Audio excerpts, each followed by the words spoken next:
नमस्कार दोस्तों अगर आपको भारत और साउथ अफ्रीका के बीच खेला गया तीसरा और सबसे रोमांचक T20 मुकाबला पसंद आया हो तो इस वीडियो को आप एक लाइक जरूर करें। इस वीडियो का लाइक टारगेट 400 लाइक है, तो इस वीडियो को आप दिल से लाइक जरूर करें। दोस्तों, भारत और साउथ अफ्रीका के बीच खेली जा रही 5 मैचों की T20 श्रृंखला में तीसरे और सबसे महत्वपूर्ण महामुकाबले में भारत और साउथ अफ्रीका की टीमें फिर से एक बार एक दूसरे से भिड़ी। इस रोंगटे खड़े कर देने वाले मुकाबले में फिर एक बार साउथ अफ्रीका के कप्तान तेम्बा बवुमा ने टॉस जीता और पहले गेंदबाजी करने का फैसला किया और भारतीय टीम को पहले बल्लेबाजी के लिए आमंत्रित किया। उसके बाद रनों की बारिश करने के इरादे से भारतीय टीम के 2 दिग्गज ओपनर बल्लेबाज मैदान में उतरे। ऋतुराज गायकवाड़ और ईशान किशन की इस ओपनिंग जोड़ी से इस कड़ो या मड़ो वाले मुकाबले में भारतीय टीम को एक विस्फोटक ओपनिंग शुरुआत की उम्मीद थी, लेकिन इस बार इस सबसे महत्वपूर्ण मुकाबले में भारतीय टीम की इस ओपनिंग जोड़ी ने अपनी टीम को निराश नहीं किया और ऋतुराज गायकवाड़ और ईशान किशन की इस ओपनिंग जोड़ी ने आते ही मैदान पर बड़े बड़े शॉट खेलना शुरू कर दिया। खास करके दोस्तों, ऋतुराज गायकवाड़ जो पिछले कुछ मुकाबलों से खराब फॉर्म से गुजर रहे थे, उन्होंने इस मुकाबले में लाजवाब शुरुआत की,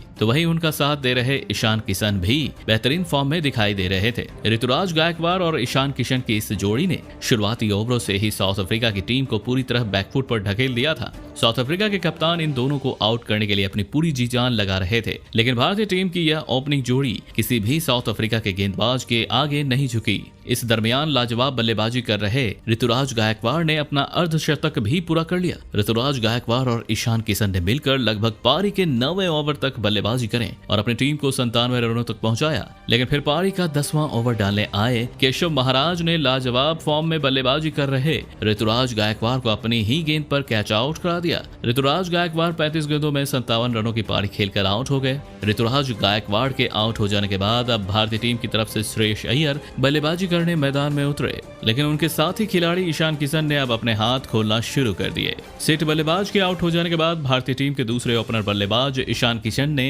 अब आक्रामक रवैया अपना लिया और इसी के साथ ईशान किशन ने भी अपना लाजवाब अर्धशतक पूरा कर लिया, लेकिन उनके साथी खिलाड़ी और नए बल्लेबाज श्रेयस अय्यर उनका साथ नहीं निभा पाए और पारी का 13वां ओवर डालने आए तबरेज शम्सी ने श्रेयस अय्यर को रीजा हेंड्रिक्स के हाथों कैच आउट करा दिया। श्रेयस अय्यर 11 गेंदों में 14 रन बनाकर आउट हो गए, तो वहीं उनके तुरंत बाद ही भारतीय टीम के लिए अर्धशतक लगातार लाजवाब बल्लेबाजी कर रहे ईशान किशन को भी ड्वेन पिटोरियस ने रीजा हेंड्रिक्स के हाथों कैच आउट करा के अपनी टीम की फिर से इस मुकाबले में वापसी करवाई। ईशान किशन 35 गेंदों में 55 रन की लाजवाब पारी खेलकर आउट हो गए। लगातार लगे इन 2 बड़े शॉट्स की वजह से अब कहीं न कहीं भारतीय टीम भी दबाव में महसूस कर रही थी। 2 विकेट लगातार गिरने की वजह से अब मैदान पर 2 नए बल्लेबाज आ चुके थे। भारतीय कप्तान ऋषभ पंत और वहीं उनका साथ देने अब हार्दिक पांड्या मैदान पर उतर चुके थे। इन दोनों पर ही भारतीय टीम को इस मुसीबत से बाहर निकालने की एक बड़ी जिम्मेदारी थी, लेकिन फिर एक बार भारतीय कप्तान अपनी टीम के लिए कोई बड़ी पारी नहीं खेल के दिखा पाए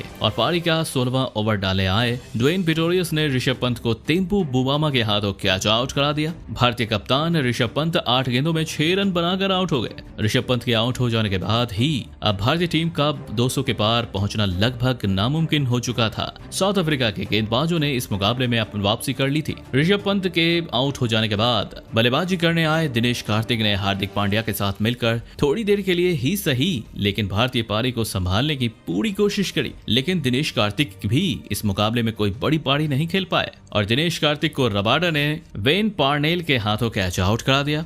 दिनेश कार्तिक इस मुकाबले में 8 गेंदों में बस 6 रन बना पाए। अब भारतीय टीम का 170 रन भी पार करना मुश्किल लग रहा था, लेकिन अंत में तूफान आया हार्दिक पांड्या का, जिन्होंने आखिर के कुछ ओवरों में ऐसे लाजवाब शॉट खेलकर दिखाए जिसने साउथ अफ्रीका के कप्तान को भी आश्चर्यचकित कर दिया। हार्दिक पांड्या ने इस मुकाबले में 21 गेंदों में 31 रन बनाए और इसी पारी की बदौलत भारतीय टीम 179 रनों का लक्ष्य साउथ अफ्रीका की टीम के आगे रख पाए। उसके बाद भारतीय टीम से मिले 180 रनों के विशाल लक्ष्य का पीछा करने साउथ अफ्रीका के 2 बेहतरीन फॉर्म में चल रहे ओपनर बल्लेबाज मैदान में उतरे। साउथ अफ्रीका के कप्तान तेम्बा बवुमा और रीजा हेंड्रिक्स के कंधों पर इस बड़े लक्ष्य का पीछा करते हुए अपनी टीम को एक विशाल ओपनिंग शुरुआत देने की एक बड़ी जिम्मेदारी थी, लेकिन भारतीय गेंदबाज इस करो या मरो वाले मुकाबले में एक अलग ही आत्मविश्वास के साथ मैदान में उतरी थी। शुरुआत में भले ही भुवनेश्वर कुमार ने साउथ अफ्रीका का कोई भी विकेट नहीं निकाला, लेकिन जिस तरह की गेंदबाजी भुवनेश्वर कुमार ने शुरुआत के ओवरों में करके दिखाए, उसने साउथ अफ्रीका के बल्लेबाजों के दिल में भारतीय गेंदबाज के खिलाफ खौफ भर दिया और इसी का फायदा भारतीय टीम को आगे मिला। और पारी का चौथा ओवर डालने आए अक्षर पटेल ने साउथ अफ्रीका के कप्तान तेम्बा बवुमा को आवेश खान के हाथों कैच आउट करा दिया। तेम्बा बवुमा 10 गेंदों में 8 रन बनाकर आउट हो गए। अपने कप्तान को जल्दी खोने के बाद अब साउथ अफ्रीका की टीम की तरफ से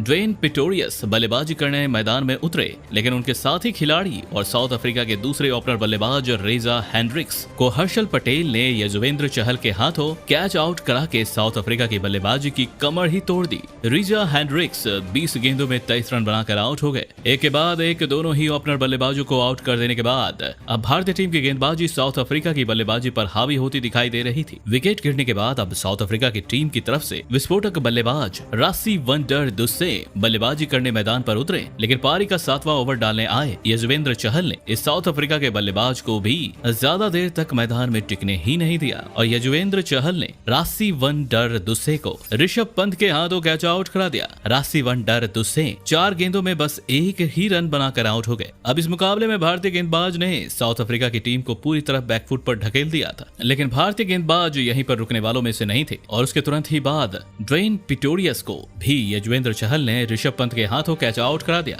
ड्वेन पिटोरियस 16 गेंदों में 20 रन बनाकर आउट हो गए। अब साउथ अफ्रीका का यह मुकाबला जीतना लगभग नामुमकिन हो चुका था, लेकिन अभी भी साउथ अफ्रीका के सबसे विस्फोटक बल्लेबाज हेनरिक क्लासेन और डेविड मिलर अब बल्लेबाजी करने मैदान में उतर चुके थे। अब इन दोनों के कंधों पर ही साउथ अफ्रीका की जीत के आखिरी उम्मीद टिकी हुई थी, लेकिन इस महामुकाबले में भारतीय गेंदबाजों ने इन 2 विस्फोटक बल्लेबाजों को भी मैदान में सेट होने का मौका ही नहीं दिया। और पहले तो डेविड मिलर को पारी के 11वां ओवर में ऋतुराज गायकवाड़ के हाथों कैच आउट करा दिया। डेविड मिलर 5 गेंदों में 3 रन बनाकर आउट हो गए, लेकिन हेनरी क्लासेन इस मुकाबले में भी सेट होते दिखाई दे रहे थे। लेकिन फिर बेहतरीन फॉर्म में चल रहे यजुवेंद्र चहल ने 15वें ओवर की 5वीं गेंद पर भारतीय टीम को सबसे बड़ी सफलता दिलाई और सेट हो चुके हेनरी क्लासेन को यजुवेंद्र चहल ने अक्षर पटेल के हाथों कैच आउट करा के इस मुकाबले का यहीं पर खत्म कर दिया। हेनरी क्लासेन 24 गेंदों में 29 रन बनाकर आउट हो गए और फिर अंत में भारतीय गेंदबाजी ने अपना कमाल आगे भी जारी रखा और साउथ अफ्रीका के कोई भी निचले क्रम के बल्लेबाज को हाथ खोलने का मौका ही नहीं दिया।